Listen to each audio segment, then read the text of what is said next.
Live from Studio 120 at Westfield Technical Academy, this is WCPC Channel 15 and 107.5 FM WSFD-LP Westfield. Support for the community programming provided by the Dunkin' Donut Shops of Westfield and the Sardinia family. It's nice to know that even as the world changes, Dunkin' Coffee remains the same at 7 convenient locations throughout Westfield.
Wow, it is Tuesday morning where you are, and it is February 10th.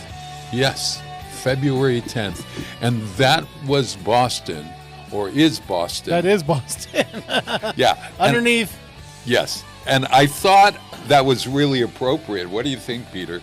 Yeah. Today is the day, well, we are taping on Monday, as you probably know. For the transparency of it, we are taping the day before the show is. Wow, it's Tuesday, happens on Tuesday, but we tape on Mondays. And so we are just getting Somebody can't be bothered with waking up at 6 o'clock in the morning. Oh, no, I can't. Or 5 o'clock in the morning. No, 5 o'clock in order to get, no more. No more. The senior says, that's enough. I've had it. Okay. And that's fine, too, because it's not like if you had callers and you depended on callers, then it'd be a little bit different. Mm-hmm. But you have guests that you can line up in advance, and that's fine. Oh, yeah, and it really helps in a lot of ways. But so what do you think of my choosing Boston? More than a feeling? More than a feeling. After this Super Bowl weekend, everyone, we're taping, if you're watching in years to come, Super Bowl with, it was the 50th anniversary of the Super Bowl this weekend. Did you watch the game? Of course you did, Peter. Yeah, I watched the game. He's wearing a Boston Patriots T-shirt or sweatshirt. New England Patriots, yeah. New England, I keep calling. It's still got the old Pat Patriot on. Oh, my God. That New England Patriots stuff, holy mother, I forgot. We changed the name. When did we change the name from the Boston Patriots to the New England Patriots? Probably for those in the country? When I was a little kid, maybe in my single digits. Oh, in the 70s. Really? I think it changed in the 70s to New England, yeah. Oh, okay. Because I was there for the first game. I wasn't at the stadium. I was glued to the television set in Buffalo, New York, of all places. And I remember it. It was, 66? Yeah, 1966. I wasn't born yet. Yeah. Is it? Wait a minute. 66. Would this? I was born in 71. Is this the 60th or the 50th? For the Super Bowl, I think it's the 60th. 60th, that's right. So, and here I am at 80 celebrating where I was at 20. But I'm like many folks, I watched the game last night. And I had these feelings, more than a feeling today, that, wow. I watched both halftime shows. Oh, you did? I didn't watch. We watched Bad Bunny live. Now, the only caveat to that is they should have subtitled it. Oh, I don't know. I don't know about that. Because not many people speak Spanish or even understand Spanish fluently. You know what I mean? Well, I like Bad Bunny personally. Yeah. Because he's branched out into all kinds of stuff. He's done wrestling. He's been a pro wrestler. Uh-huh. Did you know that? No. Yeah. Wow. Oh yeah, he I mean, with those broad shoulders of his, my gosh. Pro wrestling is huge in Puerto Rico. Uh-huh. Huge. Yeah. And he was one of the driving forces in bringing a pay-per-view event to Puerto Rico, and was one of and started a storyline with one of the wrestlers who's also Puerto Rican. Right. And they were the headline match, one of the headline matches of the show. So. Oh, wild. So, you know, the more I read about him, the more I respect him. I think that he does have a little bit of dirty language. They toned him down a lot for that show. Oh, okay. Yes. However, the alternative over at Kid Rock, if you read some of his lyrics, especially years ago. Bob, we're not going to play that game. So here's the thing. Yeah. Everybody tries to bring politics into it. Yeah. And they provided a different halftime show. Bad Bunny is just as dirty as Kid Rock. Oh, okay. Got it. He's just as dirty. Everybody tried to say he's the pure as a driven snow. Oh, no, which is total bull. No. So here's the thing. Yeah. Here's why the NFL did what they did. Yeah. Okay? The NFL is trying to expand their markets into South America and Central America. Good thinking. Okay? They're trying to court a Latino population that is primarily involved with soccer. Mm-hmm. Okay? Right. So this was an olive branch to Latino populations to increase their bottom line and wallet. It was a corporate decision. Gotcha. Period. Full stop. Gotcha. But People you know are what? trying. People are trying to characterize it as woke and all this crap. No. And it was a corporate decision. No, I think it wasn't woke. I think it was just but it was a good decision. And the show that he presented, even if you didn't understand it, you really, I watched it and I thought, I've been to Puerto Rico, and people who have never been, have you ever been at all, Jane? I've been Peter? I've been on a cruise. Yeah. But here's the thing. It's different for us here, especially in Western Massachusetts, because we have a sizable, most of our Hispanic population is Puerto Rican. Yeah. So we're exposed to Puerto Rican culture from a very early age. And we understand a lot of people around here, and not even so much in the Boston area. Right. People around here go, oh, yeah, that makes sense to me because we've been exposed to Puerto Rican Got it. culture. Sure. Especially in Westfield and Springfield Yeah. and Holyoke. Yeah. Huge Puerto Rican communities. Wonderful communities. And again, we've been exposed to a lot of the United States. Right. It was like a foreign culture because they're not exposed to it. Okay. Got it. So okay, that's why I'm saying the subtitles would have mattered a lot. But let's talk about the visuals. The visuals were beautiful. Oh, he's a storyteller. Oh my gosh! And that story. Did you know all those trees and everything were people? No, were they? Yeah, there's video of people that were at the Super Bowl taking pictures of all of the trees running out onto the field. They all have legs. Oh, they were all gosh. people. Because there's no way you could have set that that fast. That set was so gorgeous, and But and here's the thing. it's so funny. I was watching the part where there was this party going on, and I looked and I said, "Geez, that person looks familiar." Jessica Alba was in there. Yeah. I think. Oh my God! And then I saw Pedro Pascal dancing there, and I thought, "Oh God, this is so great." But what I was about to say was when you go to Puerto Rico, go outside of the city of San Juan.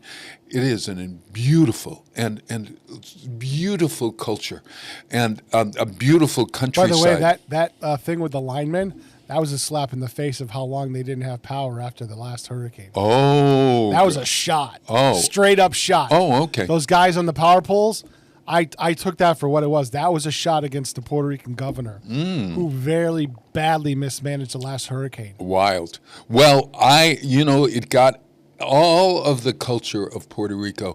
I said, if somebody doesn't want to go to Puerto Rico after seeing this, The thing is people don't realize you don't need a passport to go to Puerto Rico. No, and in fact, a U.S. territory. Oh gosh, I think someone on the other side was saying we allowed a foreigner to do the halftime show. A foreigner? He was born But there's a lot of ignorant people all over the No, place, yes. Bob. Let's face it, But again, everyone. Get this into your minds if you're listening. Puerto Rico is a territory of the United States. If you are born in Puerto Rico, you are U.S. citizen. A U.S. citizen. Yeah. You got that? No, but Bob, again, that's the other thing. There's a lot of stuff that isn't taught in schools that, like, if we weren't exposed, we would have a different viewpoint here. If we weren't exposed to Puerto Rican culture like we are, Right. we would. We'd have a different viewpoint. Well, that's why I human nature. Yeah, and I really believe that the more we expose people to other cultures and other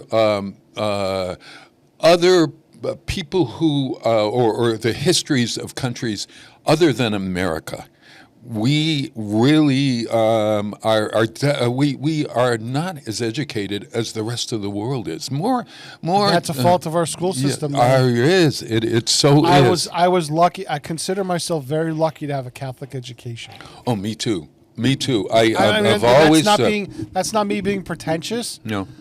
I just consider myself blessed and lucky to have that education. Well, I also think that there's something about it that, for me, it opened my mind to the world.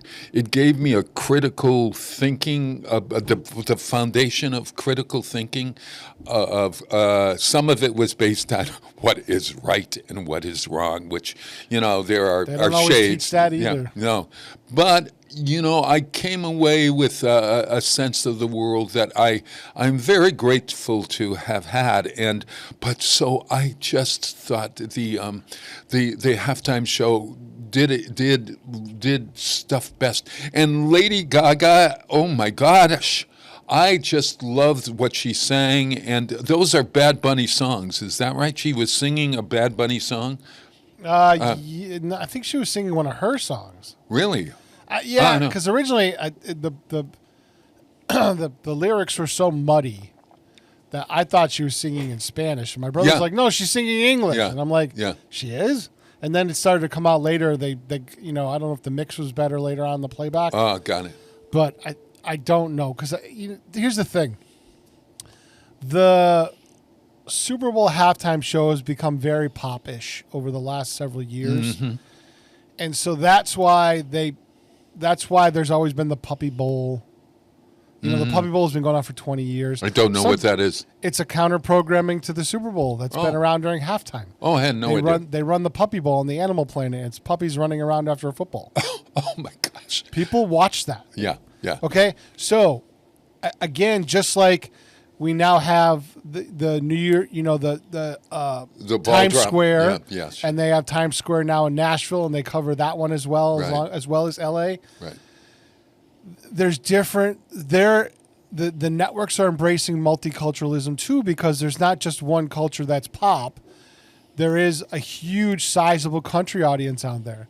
There's a huge sizable gospel audience out there. Oh, gosh, yes. And so those things were encompassed on the counter programming, which was Turning Point's show. Mm-hmm. And that had 6 million online viewers, which that's huge. Oh, there's no need to apologize, That Peter. probably maxed out YouTube. Yeah. They had at one point I saw 6.6 million on YouTube because I was checking while I was watching Bad Bunny. Right. I'm checking my phone and I saw on one YouTube stream had 6.6 million. Mm-hmm. Another YouTube stream out of Turning Point, which was when Charlie Kirk has his talk show. Right. They streamed on that as well. That had over 1 million on YouTube. So alone. And then why do we talk about that? Why do we talk about it? The 6 million. Because people are about numbers and about eyeballs. Well, we haven't been talking about it at all. Yes, Yeah. a lot of people are today. Oh, okay. All right. Social media is a buzz. Well, And how many numbers that the Super Bowl had, and how many people switched to alternate programming because they wanted something different. Okay. And again, that's good though. Choice is good. Yes, choice is good. Choice is good. What did you think of the Randy, commercial? You seem to be a little. No. I thought the Budweiser commercial was outstanding. Oh, there were so many With commercials. The Eagle and the Clydesdale. Yeah, I was working on today's program while I was doing this because the field stuff wasn't. I did not think it was as an exciting game as it could have been. It was, the defense. New England ran into one hell of a defense. Oh my gosh! And because of that, because they were, I don't know if you've got. I mean, and I'm. Did you see the flyover?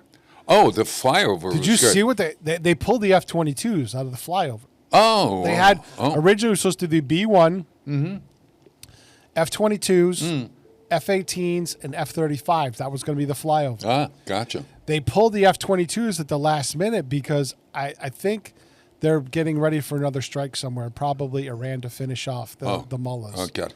Okay. But they substituted them with F-15Cs, which were very rare. So let me ask you this as a non-athlete, somebody who doesn't follow the game as well as I should. And but when you have two teams that are really...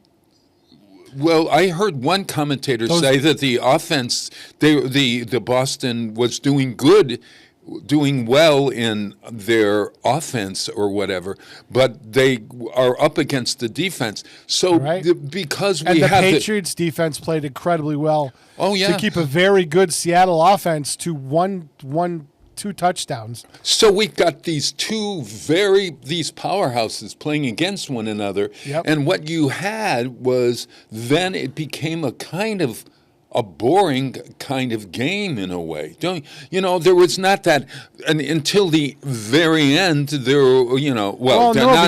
even the very end, because by then you'd sort of taken it was very strategic in the way they played that game. I think the Patriots held back their offense And I think that they were playing very conservative because they were worried about the nerves of their second-year quarterback. Oh, May. sure. Whereas Sam Darnold has been in the league for a while, and he's been in the league for a decade. And this was the biggest stage he's ever been on. Yeah. But at the same time, he's been in the league for a decade. So, he's got his butterflies, but he could Yeah. Drake May's only been in the league for 2 years. Yeah. And he's getting to the Super Bowl in his second year, which is amazing. Absolutely amazing. Sure. Well, Coach Vrabel had every right to get the Coach of the Year award. Mike Vrabel, our coach, got the Coach of the Year award. Well, that says something, doesn't it? That there is the equal standing. Well, we were wanting this really fireworks game, and it was less fireworks. Well, so fewer fireworks. I guess if you're a casual fan, fireworks. if you're a casual fan, and you didn't understand the realities of these two teams, you would have been like, "This is boring as hell." Yeah. But I played defense and I played offense, right? So, the defensive game was unbelievable. Had the Patriots they almost had a couple of balls that they intercepted. Right. Had they intercepted any one or multiple of those, the game would have been the Patriots could have won. Could I ask? There seemed to be a lot of throwing of the ball off the field. What is that called? Edging or something? No, it's just throwing a ball away. They did a lot of that throughout the entire game. But that means that the guys covering the receivers are doing an incredible job because the receivers can't get open. If you're throwing it away like that, that means none of your guys are open and there's no other place to get the ball out without taking a sack and losing yardage. What do you think the average Boston fan is thinking today?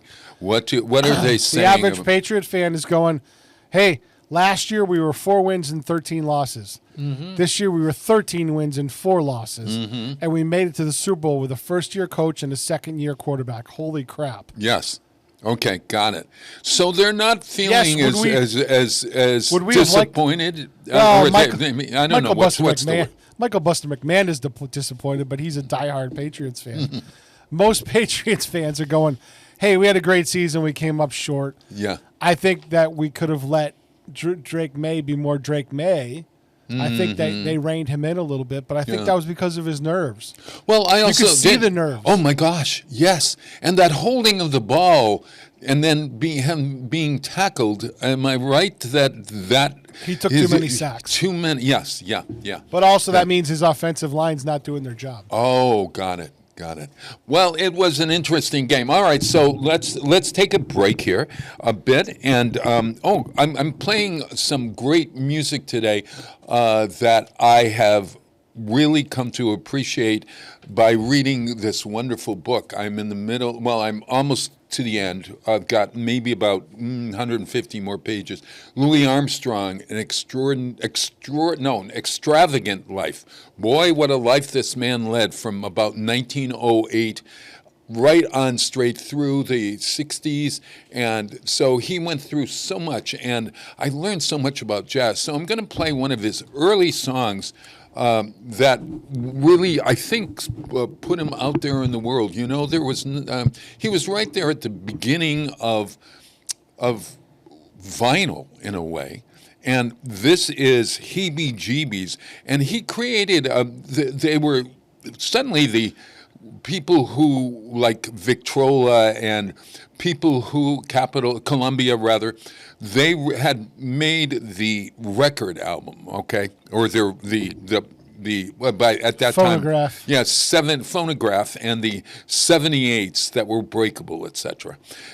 And they were just discovering the value of jazz as it was being played in New Orleans, and so they really contracted with a whole group of folks that, like Kid Ory and Louis Armstrong, to bring ensembles, maybe 4 or 5 people, not big orchestras in the beginning, to record songs.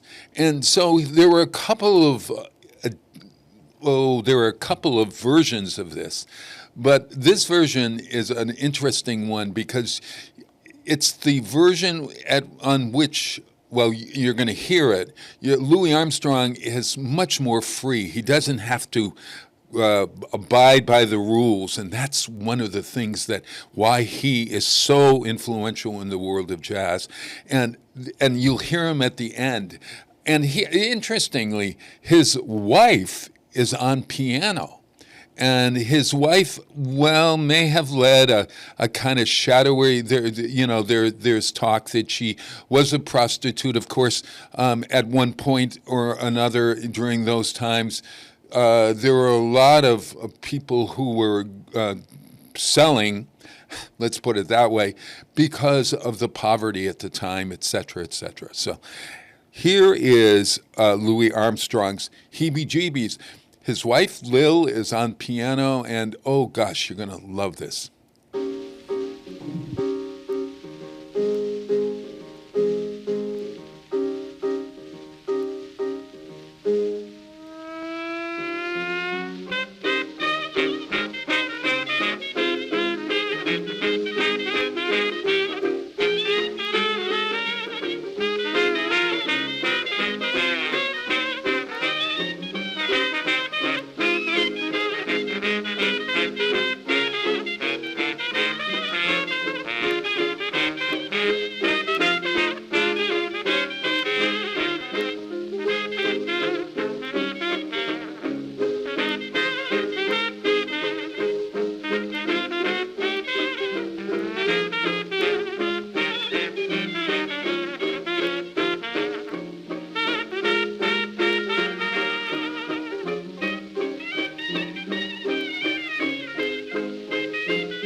Come on down, do that dance. They call the heebie-jeebies dance. Sweet mama, Papa got to do the heebie-jeebies dance.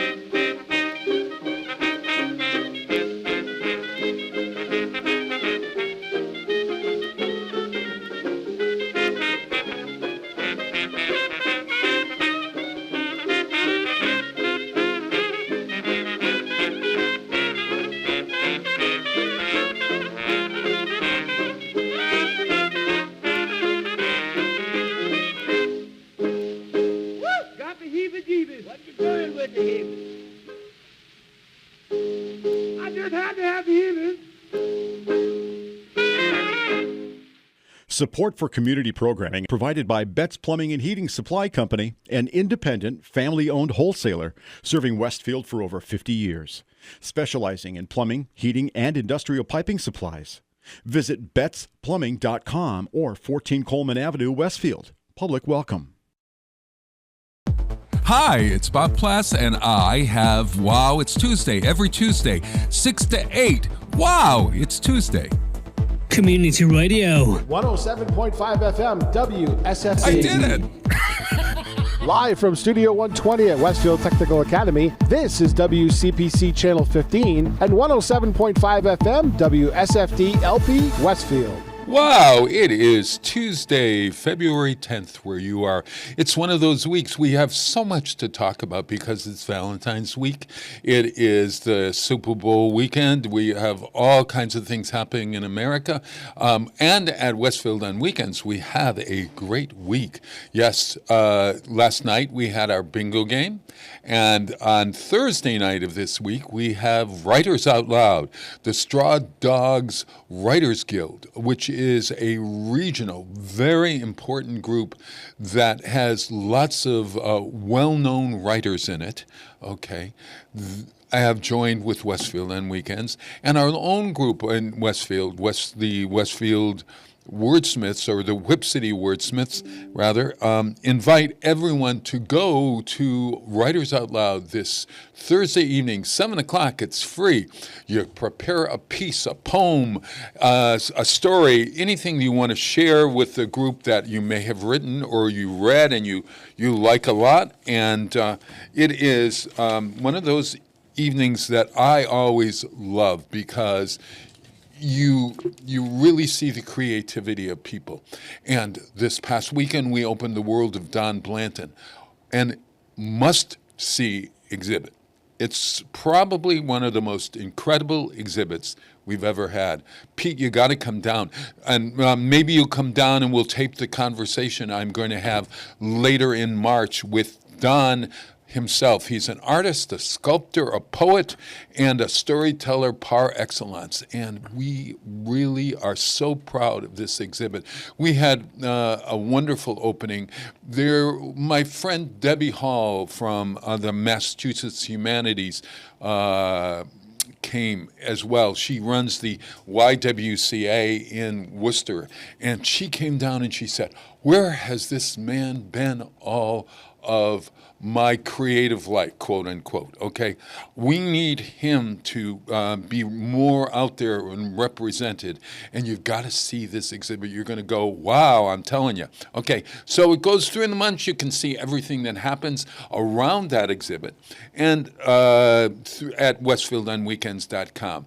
Now, on Friday night of this week, we have Up Close and Musical. That's the program that we have with Westfield State's music department, with the faculty, the students, and the alumni of Westfield State on the Steinway and on other instruments. And that's always a wonderful time.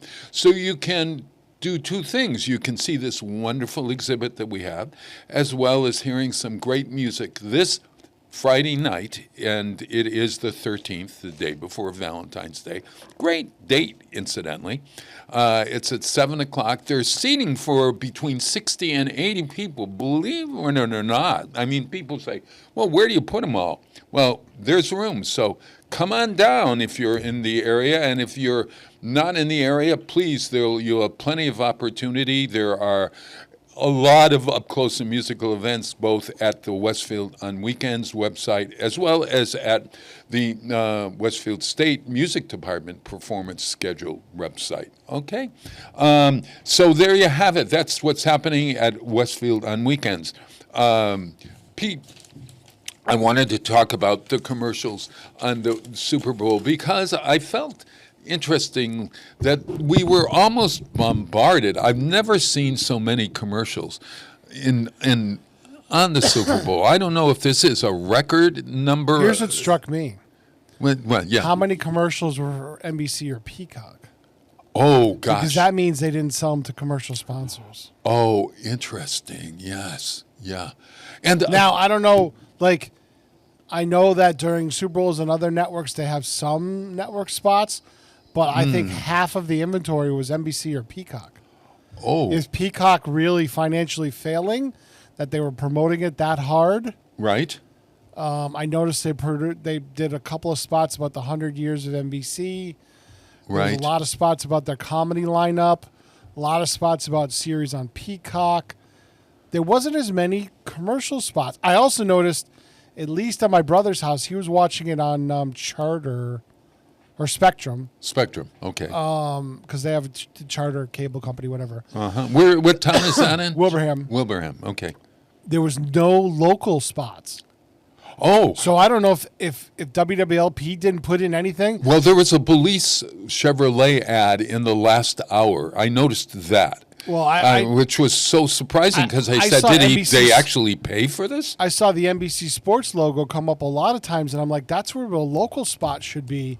My brother's like, why do they have the NBC Sports logo up so much? I said, that's a placeholder that they leave in so there's no dead air. But I don't know where Charter or Spectrum was getting their feed from, but there was nothing local. There wasn't even like a local news break. There wasn't there was nothing local at all. And I was like, are they taking the national feed direct and bypassing the local feed? Oh, So interesting. that surprised me a little bit with that. Yeah. But it just seemed that some of the commercials were shorter than I don't know what was the price of a commercial. I mean, like astronomical price, right? They're in the millions or something for. Let me check. Yeah, yeah. But I thought, wow, they've really created. They went to Hollywood producers. They've always gone to Hollywood directors, rather, to do some of these ads, and they were really creative. They were funny. They were $8 million informative. for 30 seconds.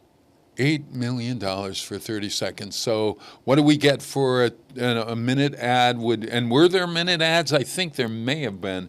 Certainly the Dunkin' Donuts one seemed to go on for. It says some AI says some ads sold for over 10 million. Gotcha. You maybe get a break Because of the eyeballs. Yeah, yeah. You know what I mean? Well, what do you think? Well, okay, I'm on People Magazine here, and the best and the worst commercials. So the best ongoing bit with even more star power than ever. Which commercial had the most stars in it? Because that's the other thing. Oh my gosh.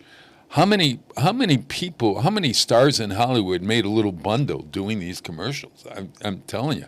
So what do you think? Which commercial to you had the most star power? I don't or one that stands out from you? Name a celebrity that was there in those commercials. Some of them were weird. Like, you couldn't pick out who the advertiser was. Like, the Bitcoin one was really weird. Oh, yes. Yeah. The Volkswagen one I picked out pretty early. Right. Obviously, the Anheuser-Busch one was easy to spot. Oh, gosh. Oh, yeah. But it was a good. That was a good spot. Oh, yeah. Yeah. They're trying to get back okay. an audience. So according to People Magazine, the best ongoing bit with even more star power was the Dunkin' Donuts ad. I really loved the Dunkin' Donuts ad.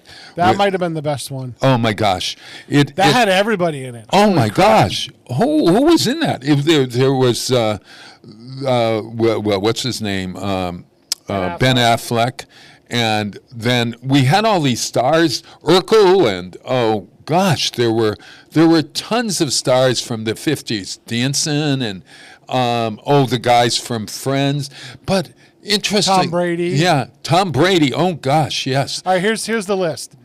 Ben Affleck, Jennifer Anderson, Matt LeBlanc, Jason Alexander, Ted Danson, Jaleel White, Alfonso Ribeiro, and Jasmine Guy, along with a cameo from Tom Brady. Gosh. And they all looked, and it was about their being old now, I think. They're 90s nostalgia. Yeah. Oh, gosh. Those are all the 90s stars. I really think that Dunkin' Donuts deserves that award. It was my memorable. Okay, so most on-brand debut, according to them, was the Sabrina Carpenter one. Do you know that one? I didn't see it. Pringles. Apparently, making her Super Bowl commercial debut, Sabrina Carpenter brought her cheeky humor to Pringles. Fed up with real men, the man-child singer just builds a boyfriend named Pringolo out of her favorite chip. And while things are going well for a while, they eventually turn sour. Oh, God. But not for all the reasons she usually sings about in her music. Oh, gosh. Amazing. Okay. Oh, I love this. Who sang Living on a Prayer? Bon Jovi. Yeah. He brought out the Patriots. Oh, my gosh. He did a great job, and then Chris Pratt did the other one. He has always been a Boston fan. He's good friends with the Crafts. Oh. And he owned an arena football team.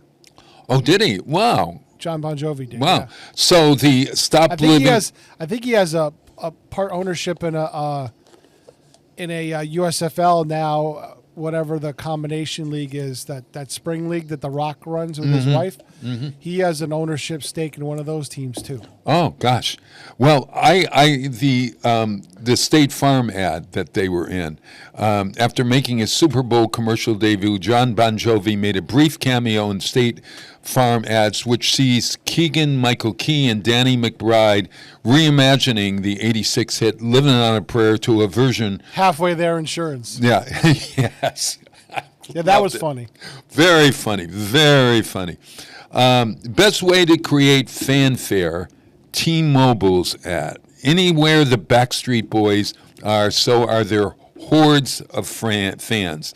The beloved group took a break from selling out the Sphere in Vegas to telling fans all about the perks of switching to T-Mobile.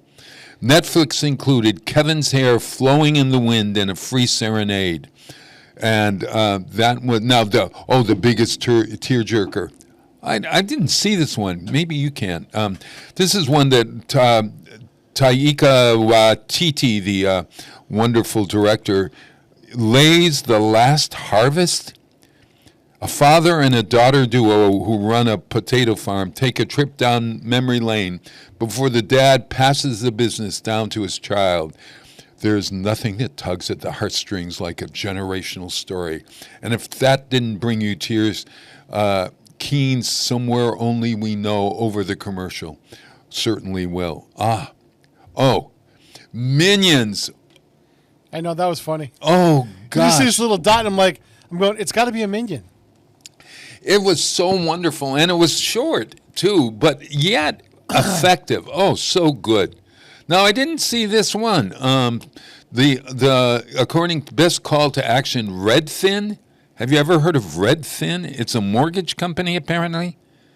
Redfin, No. Lady Gaga, soulful rendition of "Won't You Be My Neighbor." Oh, yeah. That was nice. I was busy. It was very loud, and I was busy doing today's show. So, and then there was Most Unexpected Nerds, Pokemon. To celebrate the 30th anniversary of an iconic franchise, Lady Gaga, Trevor Noah, Blackpink's Jisoo, and Never Have I Ever's, oh gosh, some gentleman I don't know, revealed their favorite Pokemon. Gaga identifies most with the singing Jigglypuff, and Noah's affection for Carmichael Psyduck makes sense. Well, okay. The first hour had so many commercials about health, then it was really very interesting. That one about that, did you see the one with, who was it? I always get Magic Johnson confused with Mike Tyson.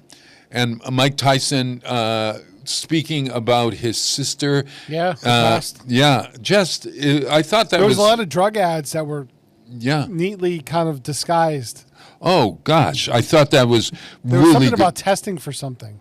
Oh yeah, That was very funny. yeah, and that was with the woman from not Married with Children. Yeah, Married with Children, Sofia Vergara and someone else, and they end up flying a plane, but it's about being tested and making sure that you are tested. And how about Guy Fieri? The chef. Regular guy. Yeah. That AI was good. Holy gosh. To see him outside of his regular style with his hair, it just changes him totally. The more you feel Bosch, the more you feel like a Bosch. Oh, and then there was, I thought of Kenny Stomsky because there was that of the singing toilets. There was the singing toilet commercial where they had toilet bowls. They were coming up and down, and I think it was Against All Odds. Were they singing? Yeah, maybe you'll do that song from Against Your Odds. And then we had the reunion of Jurassic Park.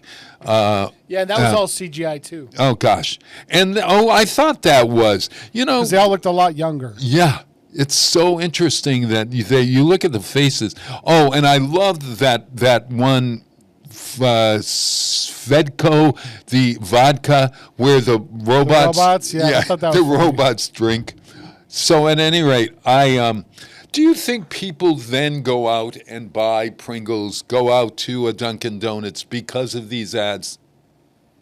I don't Do you think so. I wonder if there's ever been, well, there must be studies, whether the ads are successful or not, or is it just to get, now I know that there's a vodka named Svedko or something, and if I see that in the store, I might pick it up.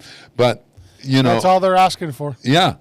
And just to make awareness of that, I know for Westfield on Weekends, we always say, we've got to increase our brand awareness.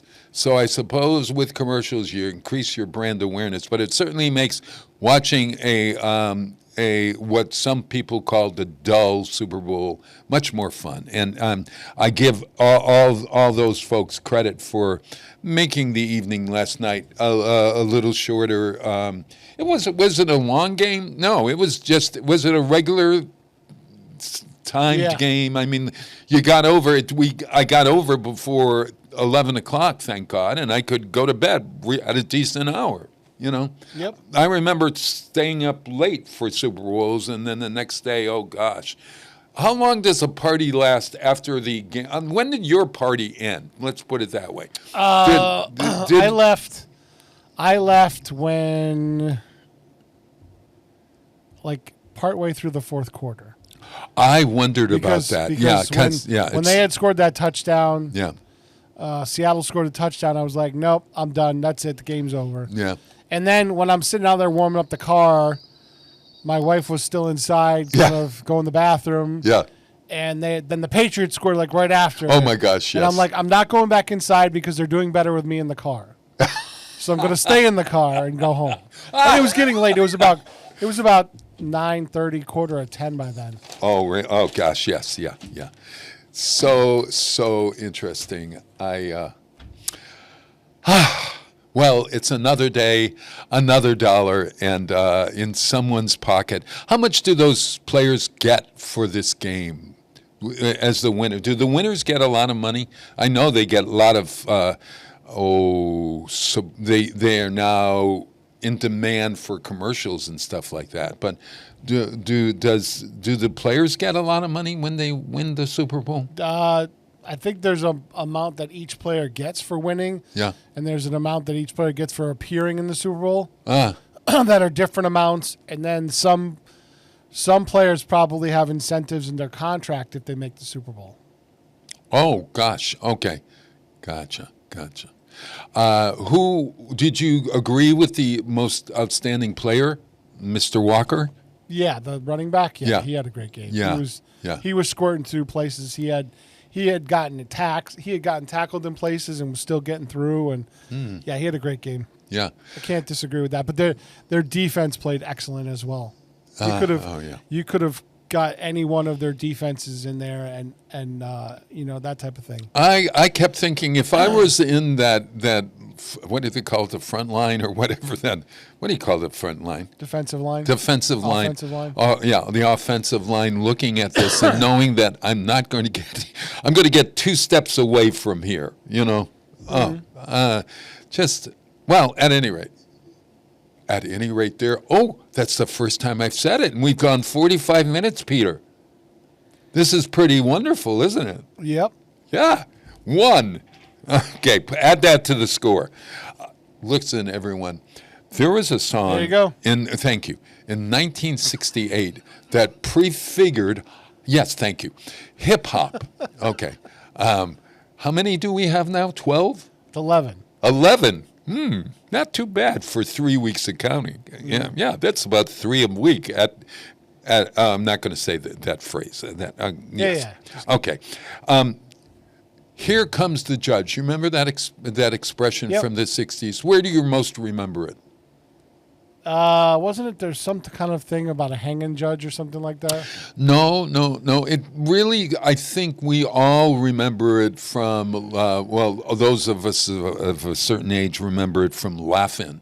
And the Sammy Davis Jr. Was the wonderful black personality, singer, actor, musician, dancer, loved to, or had this cameo that said, "Here come the judge, here come the judge, here come the judge." Well, you know what? You know where he got that? He got it from a record called "Here Come the Judge" by Pigmeat Markham, which was a real hit during the 1960s, 1968 to be precise.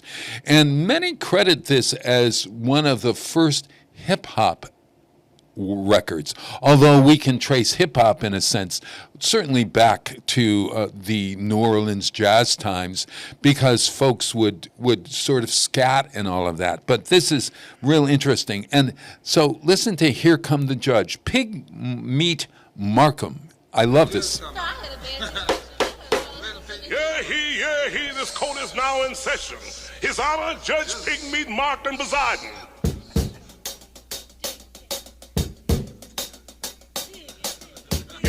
Yeah, he, the coat of swings is just about ready to do that thing. I don't want no tears, I don't want no lies. Above all, I don't want no alibis. This judge is hip, and that ain't all. He'll give you time if you're big or small. Fall in line or this coat is neat. Peace, brother. Uh-oh, here come the judge. Here come the judge. Everybody know that he is the judge.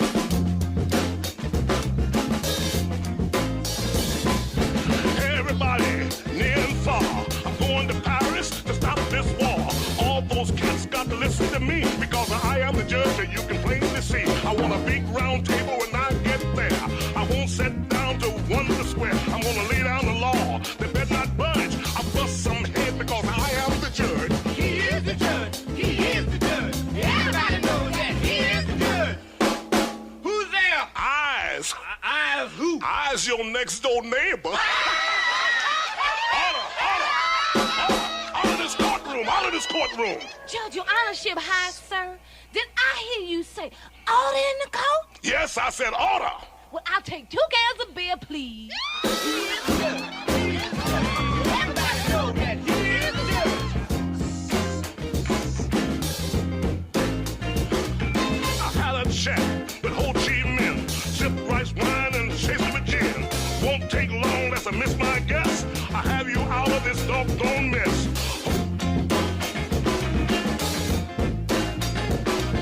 Set up cable to Ball and Mac. Let them know I'm coming back. Sit right down with Rockin' Nicks. Teach them both some of Pigmeat's tricks. Judge, you're on a Pigmeat, sir. Don't you remember me? No, who are you, boy? Well, I'm the fella that introduced you to your wife. To my wife? Yeah. Life, you son of a gun, you. Come November election time. You vote your way and I vote mine. Case is a tie and the money gets spent. Vote for Pigmeat Markham president. I am the judge. I am the judge. Everybody knows that I am the judge. I am the judge. I am the judge. Everybody knows that he is the judge. Now, everybody know I am the judge.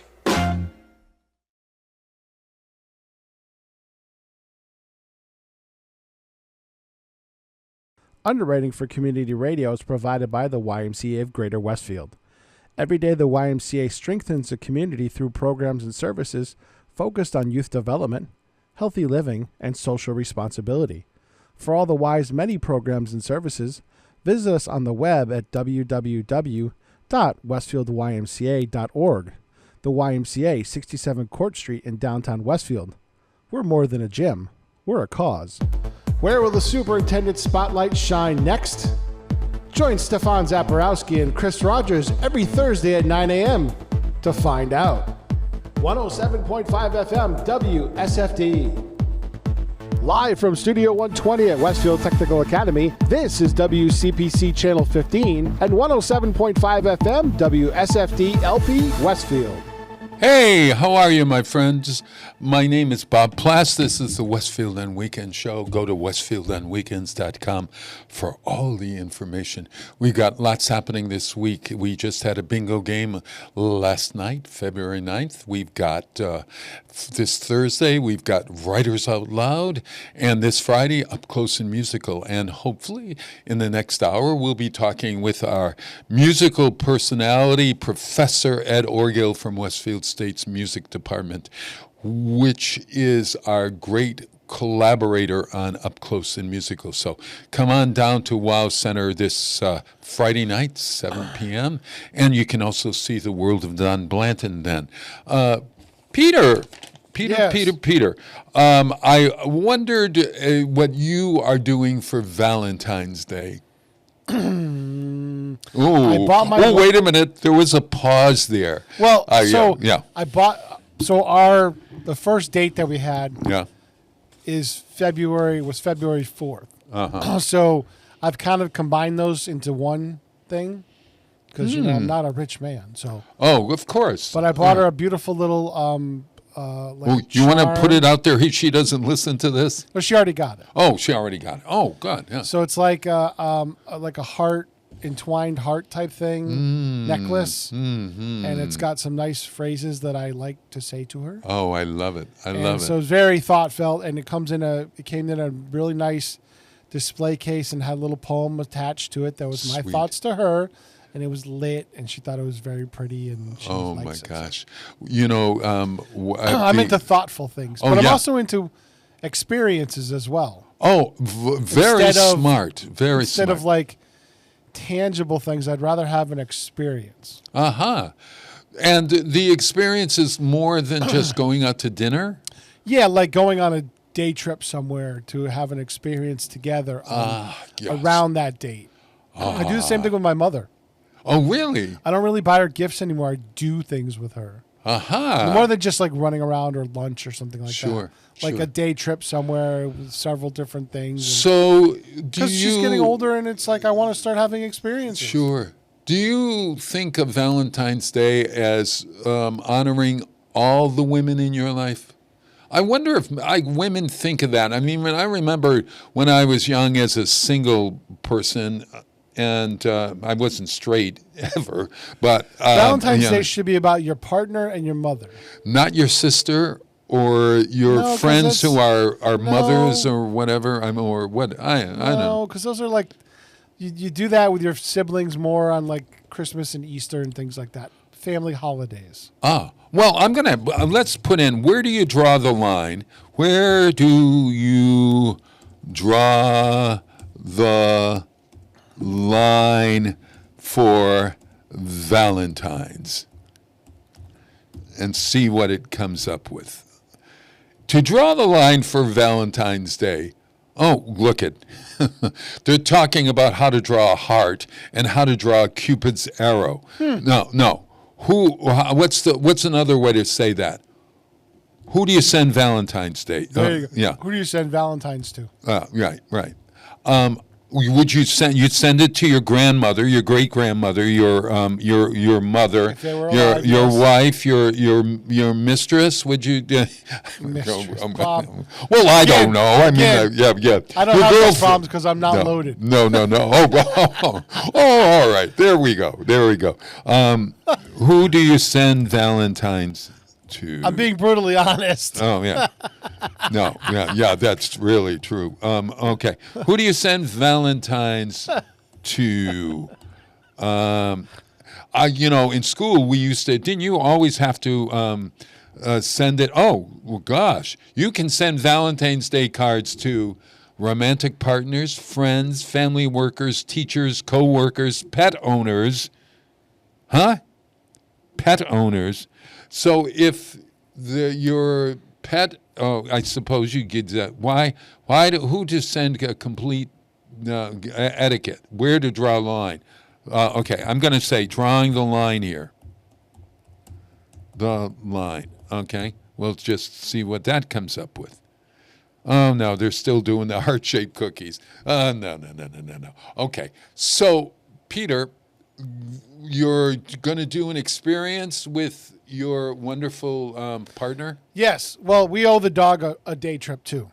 Oh, okay. When I get my car back, when I get my car back from the auto body shop. Right. You're going to go? We do a day trip with the dog every once in a while. Gotcha. He's been very good. He's been cooped up a lot because of the weather. Mm-hmm. I took him for a ride yesterday literally into East Hampton to get chicken nuggets. To get chicken nuggets? Yes, for the dog. Oh. He loves his crunchy chicken nuggets. And dog. Well, but he was cooped up for a day and a half because of the extreme cold. uh-huh. We've just been letting him out. We haven't What taken about him that for a poor walk. cat of yours? What cat? I thought you had a cat. No, that cat passed away. Oh, That cat passed away over a year so ago. did you win the dog of summer then? No, I won the cat, but there was Cleo had already passed. No, you don't. So I have a bag of treats for you as a winner in the car. Cat treats. There's cats I know that would be perfectly happy getting cat treats. All right, you're going to get a Valentine's. And I want the picture though too. Oh, I got the picture with me as well. I think if I can think of it. Outstanding. Yeah. So listen, here's the. But yeah, Cleo was a great cat, but I know she's passed away. Oh my gosh, since last year. Yeah. Oh my God. Well, rest in peace and happy Valentine's Day, Cleo, wherever you might be. Now, I'm thinking that you come up with. I think that if you're a man, maybe to get a wristlet or something. Look at this. I got these out of Temu, okay? And I actually gave. Are you checking for lead paint? Do I have to worry about that? It's Chinese, man. Oh, really? Yeah, see if they discolor quickly or something. Oh my gosh. Okay. Well, Now, this not one- everything with Temu is horrible, but it's cheap stuff. Yeah. Well, I know that. Well, it's when you. Why You have not? like a If you're million. only going to wear it occasionally or whatever. Yeah, it's but, like costume jewelry. Costume jewelry Yeah. and whatever. And that's actually pretty good, huh? Okay. So, but this one is magnetic, okay? And Is that the hematite that I keep seeing? The hematite yes, stuff? yeah. I got Is that it the from real Lovely hematite Carousel. or is it Temu hematite? No, I think this is real hematite. Are you feeling Yeah. any better? Because I've been toying with that idea. I've been reading about it. Well, it's hard to know that you're feeling any better. Let's face it. Do I feel better? Well, yeah, but I'm getting sleep. I'm hydrating. That's for sure. So I don't know whether it's it's my attitude. I wake up every morning trying to be intentionally kind, and when you're kind, you get all this stuff back. It's so incredible. So. I don't know whether that, but I thought that something for your man that you put this around their wrist or something, or maybe you get your girlfriend's name tattooed on your arm. No. No. But I want here, good tattoos. okay, here's something. You could get this. You could find a personal tattoo of Christy that is, you can get them online, and you buy them and you just put them on their, not their, what do you call them, temporary tattoos of that. Wouldn't that be cool? You're on your experiential date and then you reveal to her that you've actually put her face on your forearm. What do you think, Peter? That's completely out of character for me. Then get out of character. I will never get a tattoo. No, this is a temporary tattoo. No. Still out of character for me. But your wife has a tattoo. I think she does on her ankle, Yes, she does. but that's fine. I know. Why do I know that? But And that I know that too. But it's Yeah. like I don't. It's not. That's not me. okay. Oh, all right. But It's just not me. all right. I'm just suggesting. I just think that would be. I have enough of her problems with my temple. I don't need to have graffiti on it. Oh my God. Okay. All right. Your body is a temple. Your body is a temple. I did listen in class. What? You do, yeah, and you listen in class. Mine's a bit run down, but I don't want to have graffiti on it. Okay. That's how I look at things like that. Oh, all right. Okay. All right. Hey, so I would like to play. This is from Wisconsin. Could we play the Wisconsin song, which is Brandon? I think. Did you get that, Peter? From Chris. Was it from last week? Yeah, from last week. Yeah. Brenton Wood? Yeah. And Yes. and this is a great song for Valentine's Day. A rhythm and blues singer that you may not have heard of. What's his name again? Brenton Wood. Wood. And the song is something about Great big bundle of something. a great big bundle of you. Of love. Of love. Okay. Okay. Here's to all those great big bundles of love out there in Southwick, Agawam, Westfield, Wisconsin, wherever you might be. Happy Valentine's Day. Brenton Wood. I've got a great big bundle of love, and I have saved it all for you. Oh, but I'm gonna demand a little favor. Honey, let your loving be true. You'll have the whole world wrapped up in your hands, all in one little man. That's me. Oh, my darling, I love you. You don't know how much I do. Accept my great big bundle of love, and you're gonna see.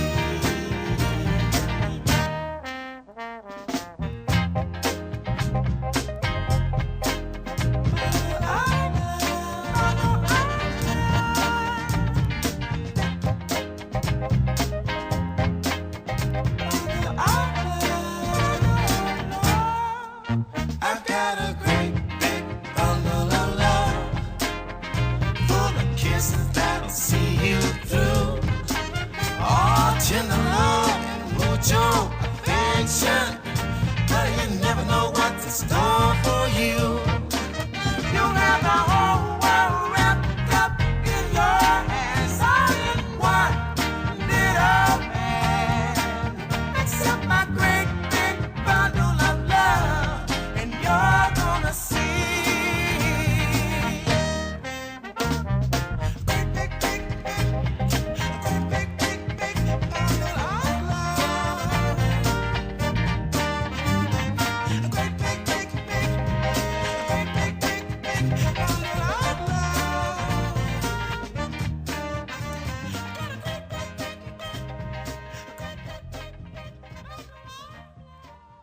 Underwriting for the community programming is provided by the Boys and Girls Club of Greater Westfield, serving the youth of the Whip City and surrounding communities since 1969.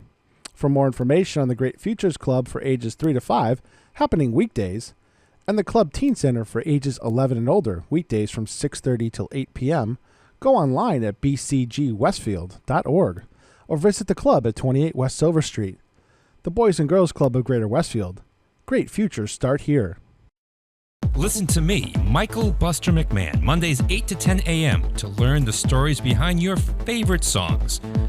Or don't. I'm not the boss of you. Community Radio. 107.5 FM WSFD. Live from Studio 120 at Westfield Technical Academy, this is WCPC Channel 15 and 107.5 FM WSFD-LP Westfield.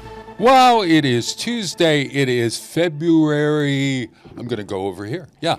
February 10th, where you are. And, you know, where this is counter programming in a sense. See this man on the screen here, everyone? That's Ed Orgill with the saxophone behind him in his studio. He is so good.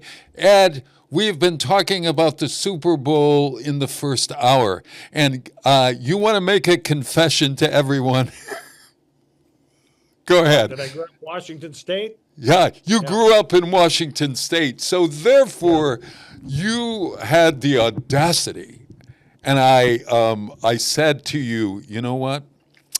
I secretly will root for your team, although I really can't because I'm from Massachusetts and Boston or New England is in my heart. But what are you thinking as somebody who Seattle is a team that you love because that's your home state? What are you thinking today? Oh, I just, the football season's over and no more games to watch, really. But, that's it. I am happy they won, and that's cool. It's great. Yeah. Did you watch the entire game? Pete left. Yeah. Pete, as a Boston fan, left toward the end. Truth to be told, I'd rather listen to Kevin Harlan calling the game than listening to Rico calling the game. So I was listening to it on the radio all the way home. Oh, okay. All right. Yeah, I understand. Yeah. I think Kevin Harlan does a much that better was- job. What you think as somebody watching the game from your vantage point, 1 to 10, excitement of the game, the excitement. Well, defensive struggles aren't always as exciting as the high scoring ones, but Yeah. so, Seattle's defense it's kind of a buzzsaw. Those guys are Whoa. relentless. Yes, really, really. Did you celebrate at all? Did you and Sonia celebrate? Oh yeah, we had a gathering at our place. Ah. We did, Santiago's had that. They advertised for. We bought the large Santiago's. Had a bunch of people over. Oh, wow. Oh, I bet. I projected the game onto a wall. I bought a projector. So I had on 2 different screens. I already have a pretty large screen TV, but Yeah. I also have a really huge, 15-foot wall in my house. Yeah. Oh, I remember. It's great. Yeah. And so you I projected that onto that. I had I was probably a 200-inch screen projected onto the wall. It's pretty cool. Yeah. So you had your own personal IMAX. Kind of, yeah. Sorta. And the game was on that. Hey, well, now that I know that, we're going to borrow that sometime for the WoW Center. And Sure. Wouldn't that be great? I'm going to take the one I bought worked for the game, but there was some latency in it. So no, I think nothing like latency. I'm returning it to Amazon, and I'm going to get another one. Ah, it's got gotcha. less latency and is more compatible with my devices. Uh-huh. But this one worked okay for the game, but it wasn't. I think I'm gonna spend a little more and get one that's got a little more bells and whistles on it. Those are pretty cool though, and they've come down in price a lot. So it's and when you use the word latency, all I know is that immediately go, oh, James is always saying I'm a latent heterosexual. No, it's when they when they show sorry. people talking. Yeah. It's like you're watching overdubbed. You hear the voice and then because it just means that the audio and the video aren't quite synced up as they should be. Oh, that drives me nuts. Oh gosh, watching a foreign movie that way. Have you ever watched a foreign movie like that? Oh God, get those words in the mouth. Subtitles. Yeah. I much prefer subtitles. Me too. Hey, so I just a question for you. Have you thought about Valentine's Day at all with your lovely wife? We do, but we always choose not to go do anything on Valentine's Day. We move it. You move it? Yes, because if you go to a restaurant on Valentine's Day, they're slammed. And they jack up the prices, the prices too. go up, yeah. Yeah. They only have limited menus and such, and the prices go 25% higher. So we went to Pintu's on Friday. Oh. And that was our Valentine's dinner. Oh, I love it. I love it. Pintu's. So we pick a night, or we'll go to a concert or something. Yeah. But we almost always stay home on Valentine's Day. Cook dinner for ourselves and watch a movie or something like that. Sweet. I was suggesting that possibly Sonia would go out and buy you a thing for a wristlet for your hand, like this magnetic thing that's supposed to help your circulation or something. Oh, that's kind of nice. You like these kind of things on the hand? Do you wear those at all? I wear a watch. Only a watch. And what a watch that is. My gosh. Wow. What do you watch movies on that? What the heck? I haven't tried that. Can you? No, it's an Apple Watch. Oh. I can change the face. And, cool. Gotcha. It's a diving watch, actually. But I haven't dove in a long time. I want to get back into that. Oh, really? Yes. Yeah. It's craving water. Your watch is craving water. Get in that pool. Oh, I do. I swim at the Y. It counts laps for me. I love that. Oh, okay. So you've got that there. Okay, good. Hey, we are thrilled that this Friday night at WOW we have Up Close and Musical. You want to talk about Up Close and Musical and the importance of having that popular? We're like are we in our 4th or 5th year of it? I mean, it almost seems that we've been doing at least 4 years because I've watched kids grow up and graduate throughout this season. Yeah. So what is Up Close and Musical? Well, actually, and it's also called Music at Westfield. So it has 2 names, Up Close and Musical and Music at Westfield, because the music program at Westfield State University in the music department is par excellence, and they have a performance schedule that is really wonderful, and you can find that at their website. But we always call anything that happens at Westfield State as part of Up Close and Musical, because we want to have that audience there. Building an audience for music, live music, is so important to us. So wax eloquent, Ed. Well, it's a celebration of unquestionably live music, right? Which is, our department's kind of devoted to that in a lot of ways.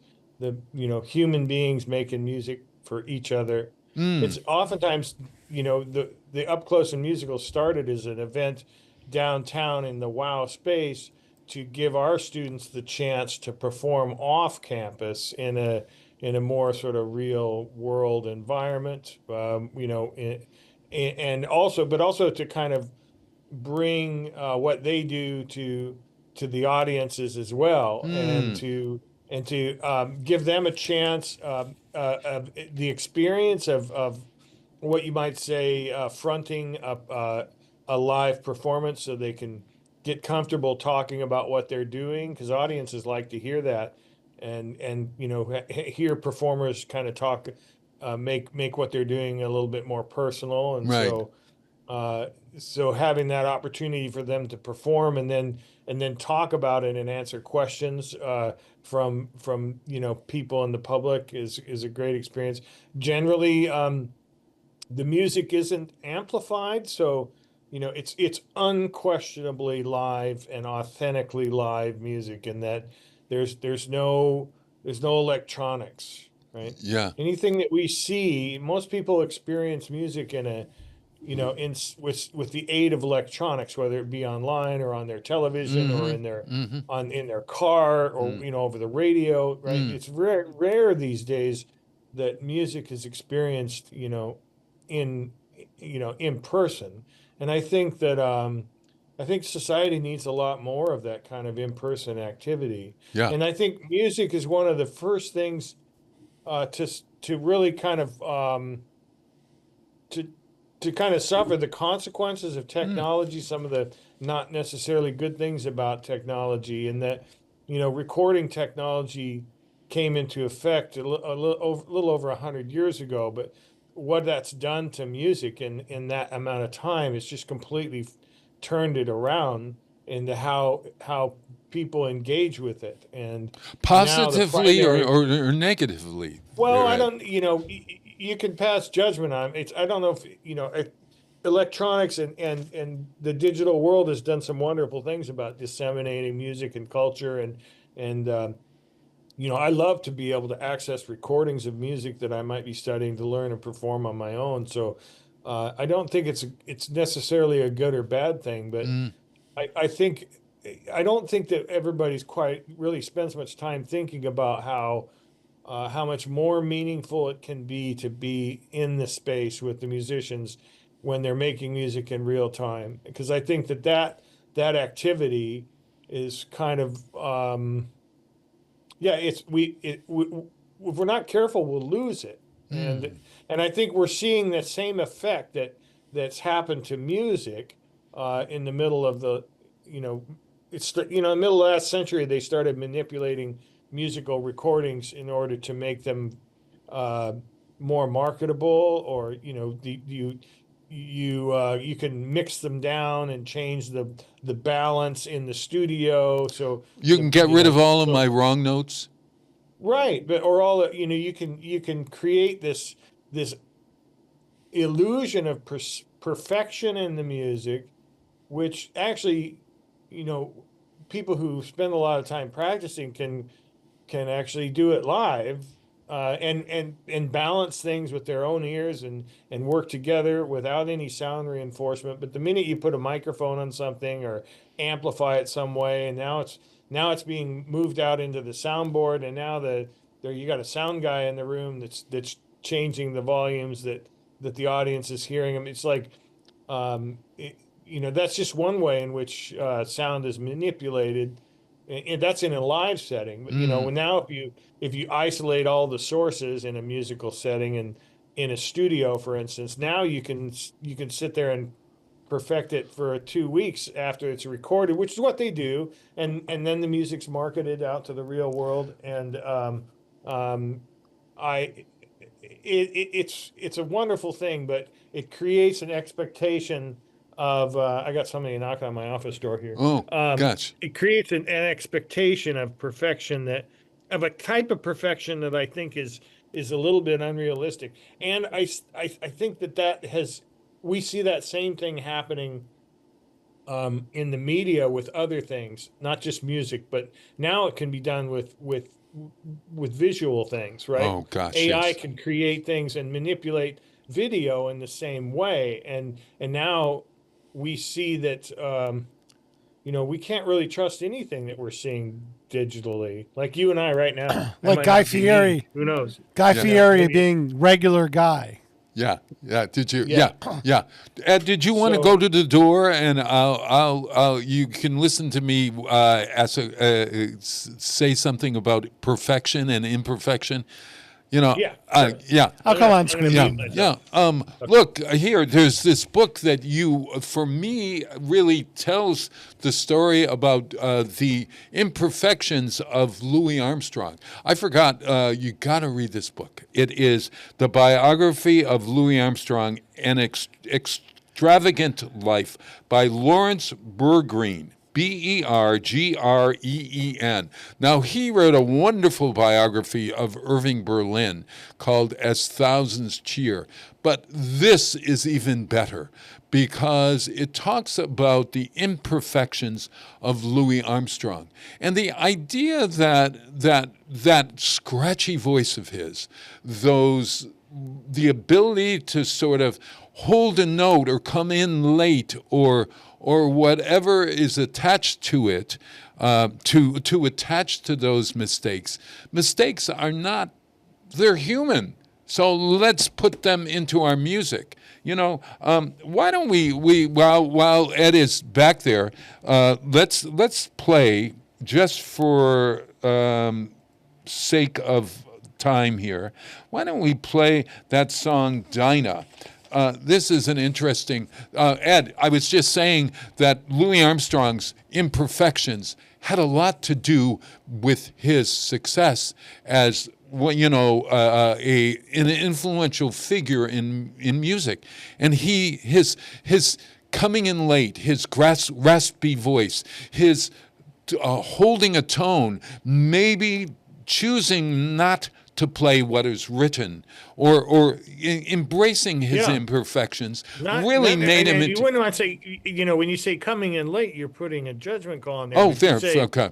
You say he's laying back. Ah, gotcha. Right? It's the same thing, and his rhythmic approach, and rather than saying imperfections, you say variations, right? Because human beings we're not particularly good at verbatim repetition, Yeah. That's what computers are for. Sure. They can repeat something over and over again because they're repeating the exact same thing. Right. It's not a recreation of it. It's the same thing repeated over and over again. If you want to do that, people aren't particularly good at that. We're better at variation, and improvisation is something we do when we talk to you. You and I are doing it right now. When you drive your car, you improvise, right? There are certain skills that you have, but then you vary what you're doing. And you adapt, to the circumstances at hand, and that's a very human thing. Choosing which way to go, or making a choice. Maybe it's in a split second that I'm going to say this and not that, and it happens with it's a really think about that when if you folks out there in television land and radio land, think about when you suddenly make a decision. Have you thought about it? I mean, you're driving along and you take a right and you haven't even thought about it. I mean, it happens. And I think, yeah. Okay, we were talking about the Super Bowl, right? So Sure. Watching the Super Bowl last night, and a halftime show comes on. We're watching Bad Bunny. Everybody saw the marriage on there. Somebody got married during the halftime show. I loved it. Yeah. And everybody knew, we all knew it was an actual wedding. You could tell by the reaction of the people in that ceremony that they were actually getting married in that moment. Yeah. It was obvious to everyone. Yeah. Why? Yeah. Why was that obvious to us all? Right? Yeah. I think, it was pretty clear. And it turns out we had to check just to make sure. But yeah, it was true, because their reactions and everything that you saw there, you could tell it was genuine and authentic and real, right?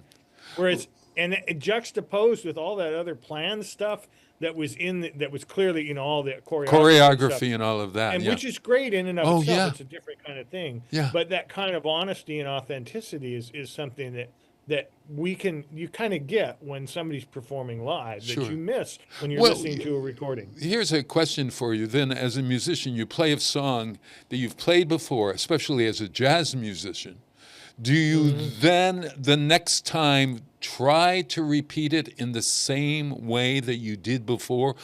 And you never can do that, can you? I mean, like, is this performance a mirror of that performance? As an actor, I don't think I could make the same choices. Even if I made the same choices, I might be in a different place. My hand might move in a different way. My face might I might move a muscle that wasn't there before. So it's never going to be totally same. Is it the same thing for a musician?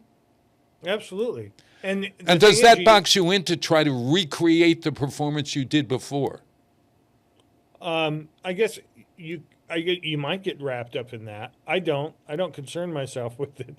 When I'm playing classical saxophone, I usually perform with the music. I rarely memorize it. That's kind of a tradition with wind instrument playing, where classical pianists tend to memorize their works. Right.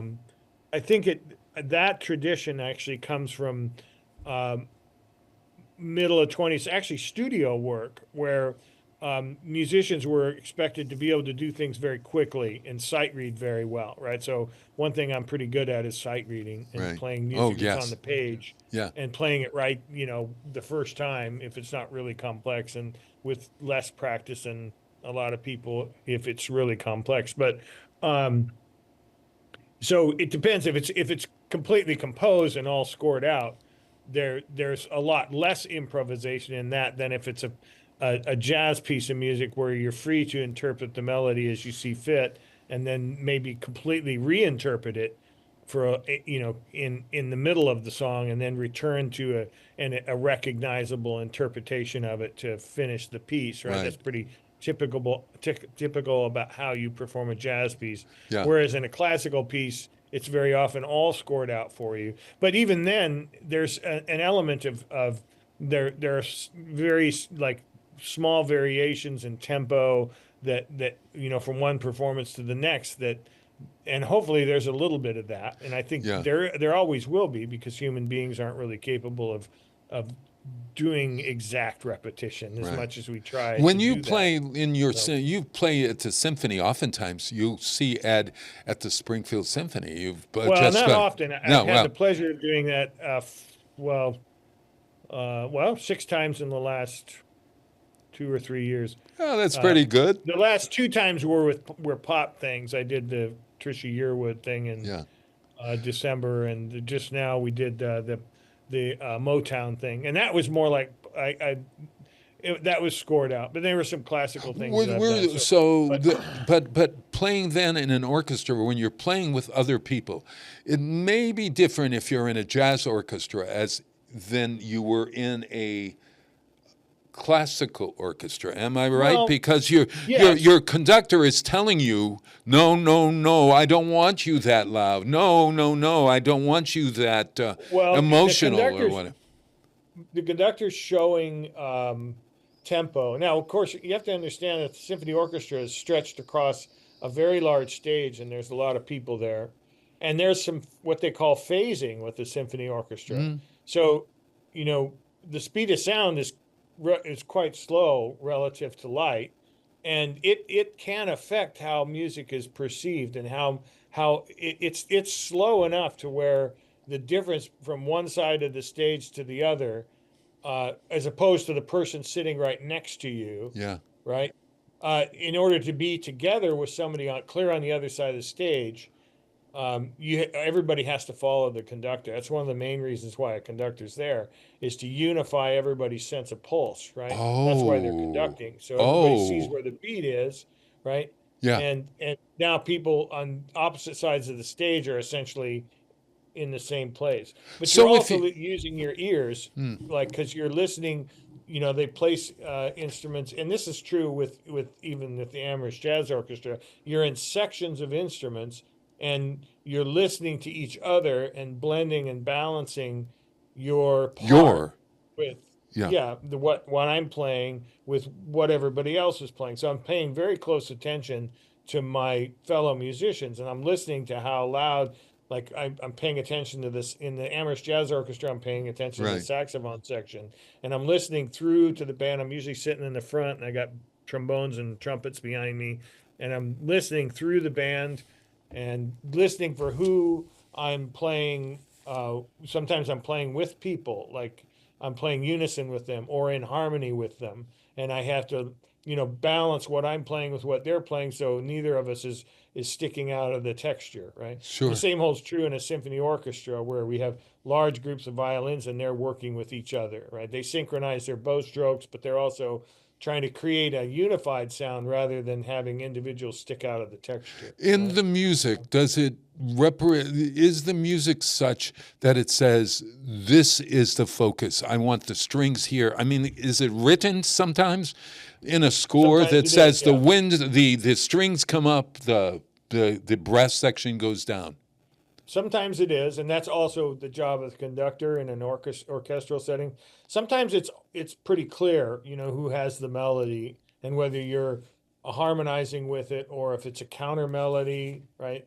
If it's a counter melody, then you have to, and all of this happens in real time. As you're performing, you're constantly listening and adjusting what you're doing. And that's why there's so many variables. That's why one performance to the next is going to vary slightly. It's a beautiful thing, really. Yeah. There are so many orchestras. Like, for instance, you listen to Lawrence Welk or Guy Lombardo, okay? Mm-hmm. If the folks don't, if you're too young for that, I'm trying to think of another group that is that is more up to date. But the both of those orchestras, maybe the Casa Loma Orchestra as well, they had this corny kind of sound, right? That mellow, but nothing like a Duke Ellington orchestra or nothing like Harry James or whatever. It has less soul in it, or maybe it has soul but of a different kind. I mean, help me here. When you hear Guy Lombardo versus, let's say, the Lionel Hampton Orchestra or whatever, the Amherst Jazz Orchestra. Sure. Well, Lombardo was famous for what they called suite music, which is, often in major keys. It had a lot of bowed strings in it. It was, I guess, it was a different aesthetic from the highly syncopated, blues infused, jazz of the time. Heavily influenced by Ellington and Armstrong. Right. But Armstrong did some what you could call, corny things. Hello, Dolly. Of course. What a Wonderful World. That stuff's corny. right up there with Yeah. Yeah. But I don't know if corny is kind of puts a judgment on it, but yeah, there a was little bit aesthetic. blander, more popular, more not. Well, I don't know. Can you Less sing "Hello" to syndicated, less sing? actually less influenced by African American culture. Really, I mean, you really want to get down There to it is. That's kind of where it is. There. Well, I want you. This is a short piece by Emmett Cohen, Joe Farnsworth, who's from South Hadley, the pianist Emmett Cohen, and I play Patrick Bartley. Do you know Patrick Bartley, the saxophonist? Yeah. Heard of. And Barry Stevenson. Okay. This is Dinah. Okay, it's a short. I was trying to. You can't find short pieces of jazz. But I found this one and I love it. So listen to it, and then we'll come back and talk about it. Dinah.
Underwriting is brought to you in part by R. Levesque Associates.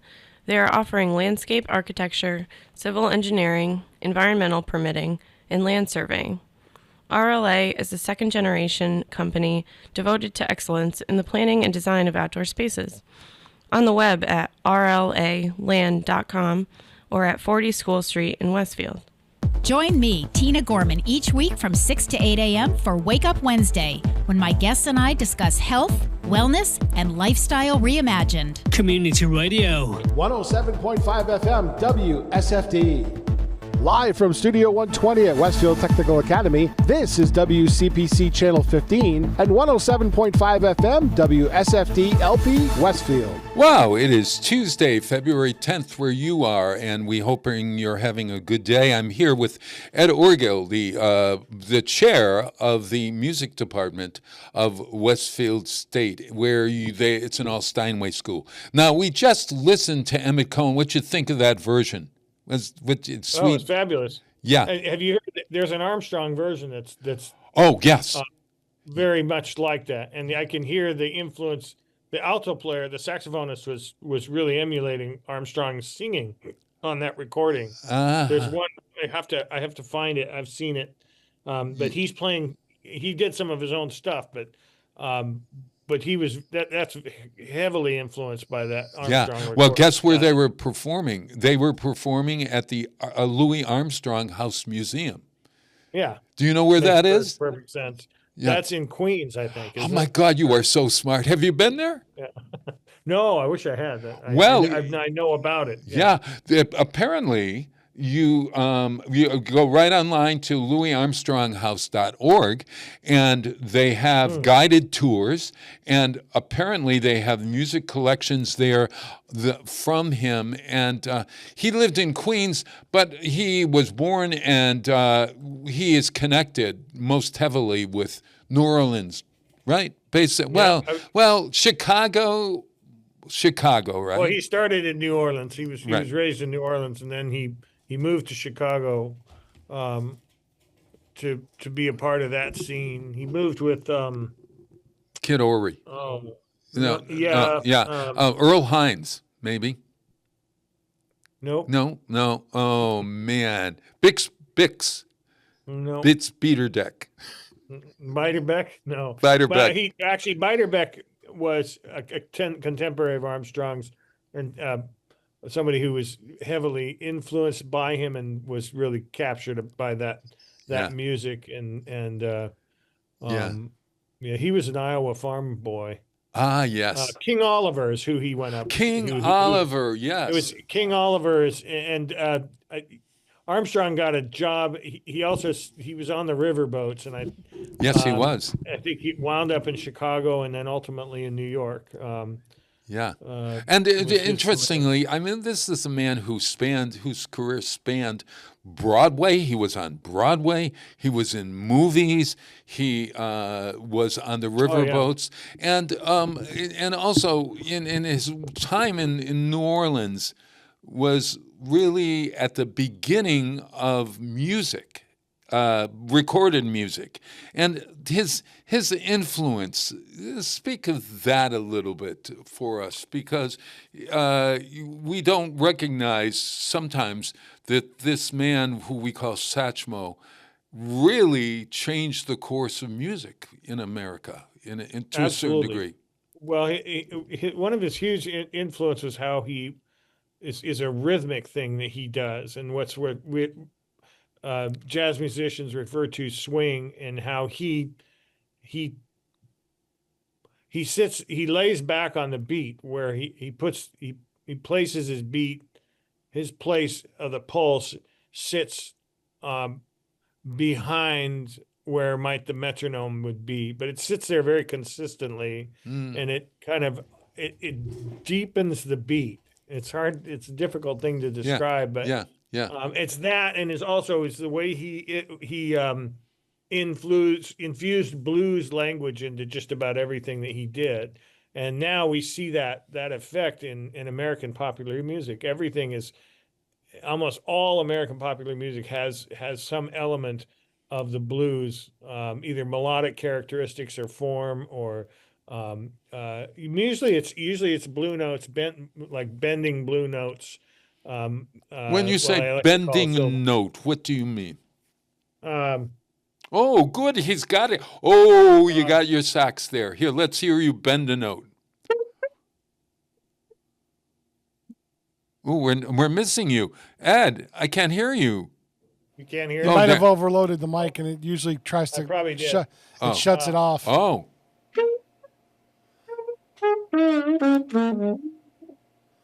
Oh, isn't that interesting? Yeah. It shuts it off, Ed. Oh. The noise canceling comes in thinking it's an invasive sound is what it is. Oh, just no longer. It's an inclusive sound. No, it's noise canceling. It's the computer deciding. I hate to tell you this, but I got to go. I got a faculty meeting in 15 minutes. Oh my gosh. I have to leave. We love having you on. We learned so much. Do you know what, if people are going to study Louis Armstrong, where do they start? Well, Google him, but Google Blue Notes, and there's a lot of information on him. He's all over the place. Yeah, I'm going to recommend, of course, the Extravagant Life, Louis Armstrong. Oh. This is an incredible book, Ed. You ought to have your kids read it, because not only does it talk about the influence of Louis, but it sets him in a time and a place in all of the places. And the first, it's about 300 pages. No, what am I saying? So it's important to note something, though, and I'm gonna have to finish on this note. Yeah, sure. Armstrong was he was an exemplar, and we celebrate him. But there were so many other people. Oh man, so many. And one of which, the saxophonist in the recording you shared with me, also made me think of Sidney Bechet. Oh, Sidney! And the way he was playing alto, and Bechet was a soprano player and clarinetist. But if you listen to the way Bechet, it was the way Bechet's vibrato was very fast, kind of. Almost bird-like vibrato. Yeah. The alto player was emulating that too, and he was definitely aware of Sidney Bechet. At oh the my same God! time. Yes, and Sidney Bechet, of course, is a character in this book, and it talks about and this book for me it's really informative, because it talks about the what happened to each one of those characters from King Oliver to I should Sidney read that, to yeah. Bix. I want to get my hands on that. Oh, yeah. Listen, I'll buy one for you, and I'll give it to you as a present. Because he's so good. And we're going to put together Up Close and Musical. We're going to see you on Friday evening, perhaps, down at Up Close and Musical. And go to your faculty meeting at Westfield State's. Thank you. Sorry, I wish I could stick around. Got to go. Oh, me. Well, next time we'll have you on for 2 hours, solid hours, and we'll talk music the entire time. Okay. Have a good day. Yeah. Happy Valentine's Day. And look where we are. It's the two of us. Oh, my gosh. Hey, while we are here, why don't we, it's winter. And we have a wonderful course of winter happening. You know, we're scheduled, I think today, Tuesday, February 10th, where you are, there's going to be 1 to 3 inches of snow.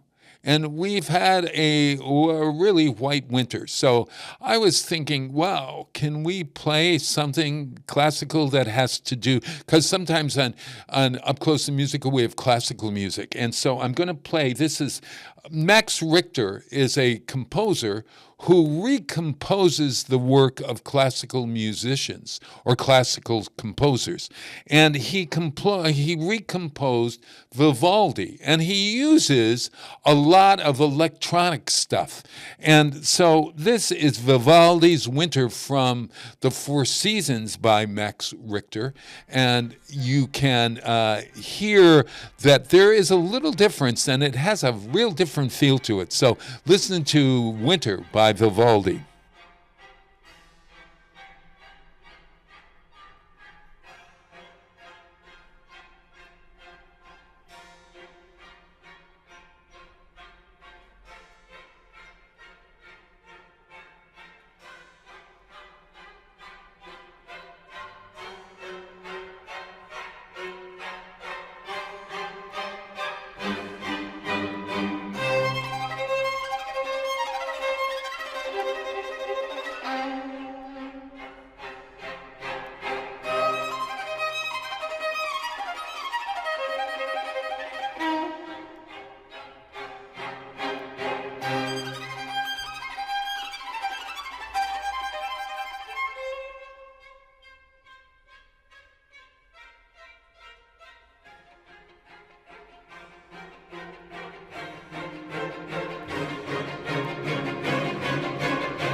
Support for the community programming provided by the Dunkin' Donut Shops of Westfield and the Sardinia family. It's nice to know that even as the world changes, Dunkin' Coffee remains the same at 7 convenient locations throughout Westfield. Join me, Tina Gorman, each week from 6 to 8 a.m. for Wake Up Wednesday, when my guests and I discuss health, wellness, and lifestyle reimagined. Community Radio. 107.5 FM, WSFD. You're listening to 107.5 WSFD-LP, Westfield Community Radio in Westfield, Mass. Wow, it is Tuesday. Oh, let me look over here. Yeah. Hey. I try to keep it in the same spot. Okay. Good. Hey, You like your new set? Yeah, it's a little bland. Could you, for Christ's sakes. Could you add a flower or two or some green here, or maybe I don't know. I like a something on the wall, something on the wall back here, maybe a painting or two. All right, you learn how to use Photoshop, and you can get that back to me. Okay. I'll give you the design elements. Oh God, help me! All the layers. The layers. My Lord, man. Okay, I'm going to put in.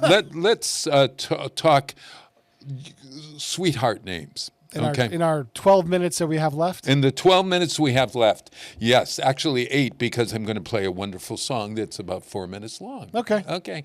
So, yeah. And I know that Kathy Palmer is chomping at the bit. Chomping at the bit back there and wanting to go on with her show, et cetera. And I can see them out there in the quad. I think this would be her entertainment. This is her entertainment hour. Oh, what do you mean? She does 1 hour a month on entertainment and 1 hour a month on history. Oh, gotcha. So this is entertainment. Gotcha. Well, that means Carol Palmer might be lurking around too. Oh, good. Well, we are filled with entertainment. What have you been watching? Anything on television? Bridgerton started. Speaking of Valentine's Day, it is a really good. Oh no! God, that would be something. Have you taken my YouTube recommendation? Started watching the Y Files. What the name of what? The Y File. WHY. Oh gosh, no. I know. Well, the problem is you only have a certain amount of time. That's my problem. Yeah. But I love the stories about like Atlantis. Yeah, I love that. Have aliens visited the Earth, and how many periods have we had with like advanced civilizations that have gotten wiped out by catastrophic events? Sure. I think this is actually National Extraterrestrial Life Day or something. So, are there lizard people? Yeah. Huh? Lizard people. Well, we're watching. There's a really interesting take on Dr. Jekyll and Mr. Hyde.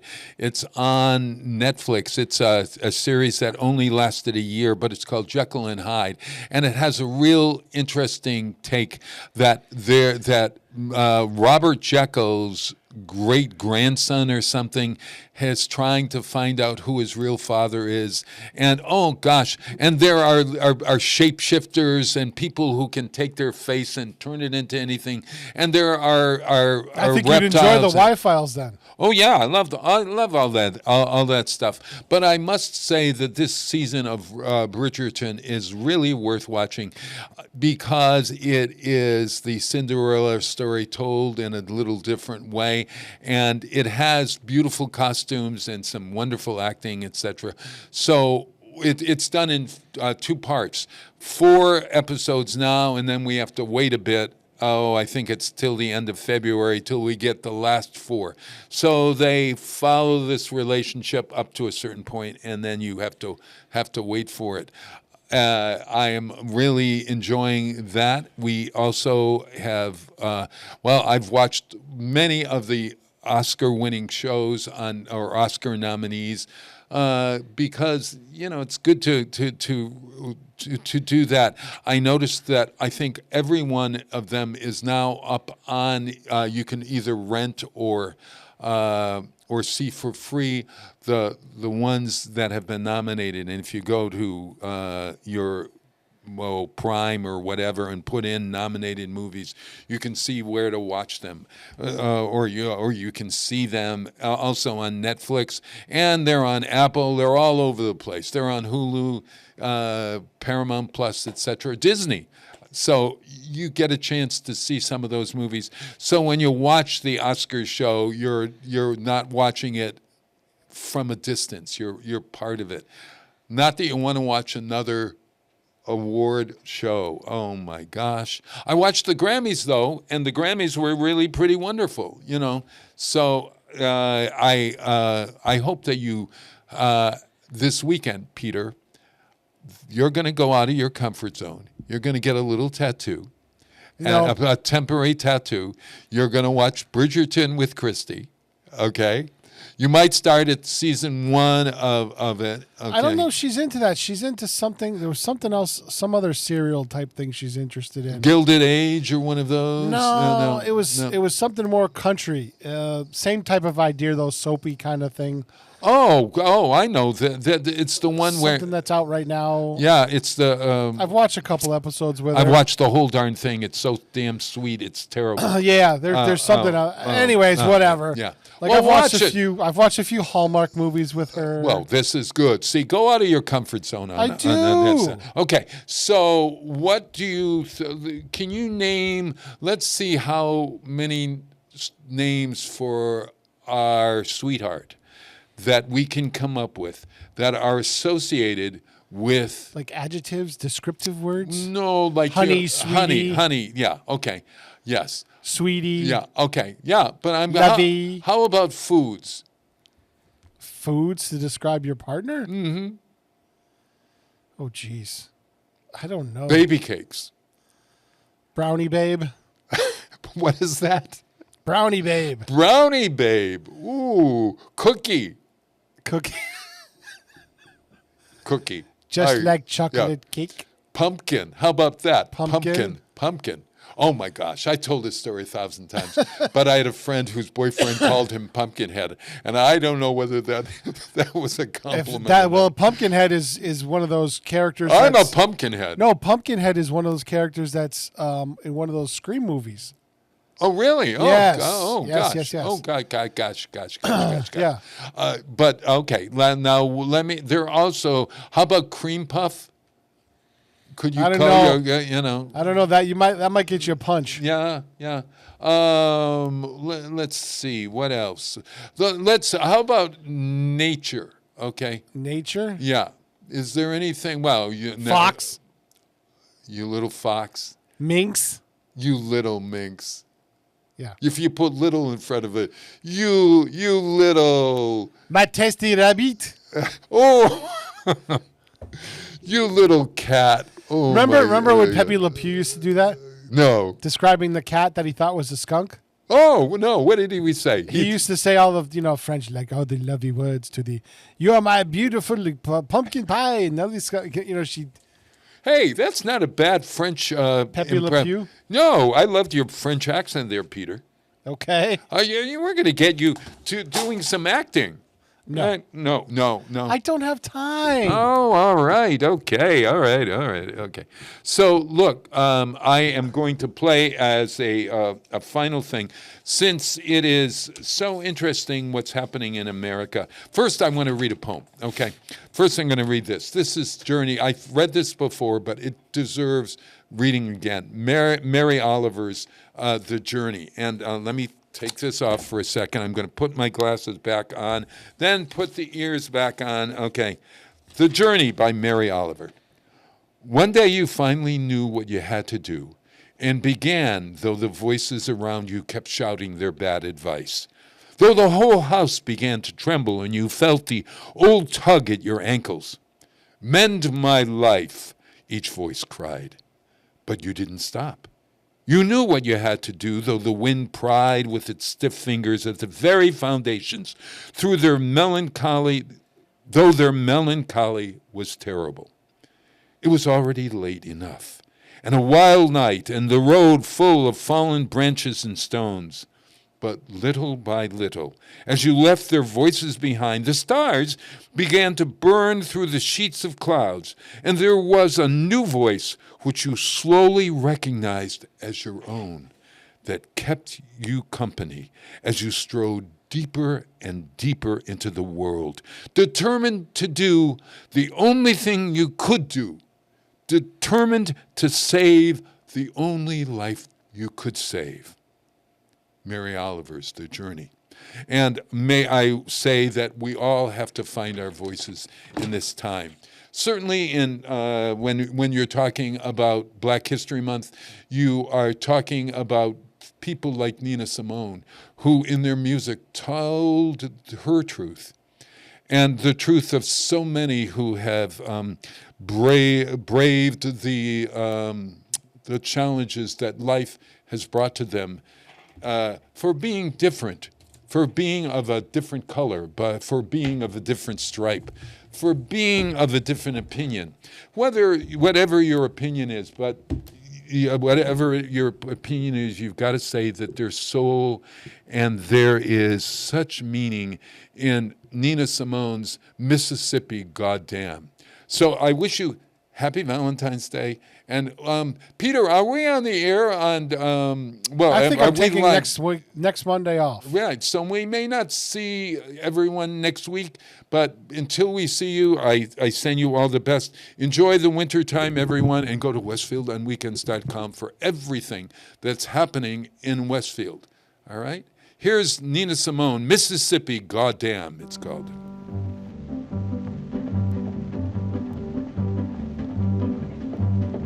Alabama's got me so upset. Tennessee's made me lose my rest. Everybody knows about Mississippi, goddamn. Alabama's got me so upset. The whole world has made me lose my rest. Everybody knows about Mississippi, goddamn. Can't you see it? Can't you feel it? All in the air. I can't stand the pressure much longer. Somebody say a prayer. Alabama's got me so upset. Tennessee's made me lose my rest. Everybody knows about Mississippi, goddamn.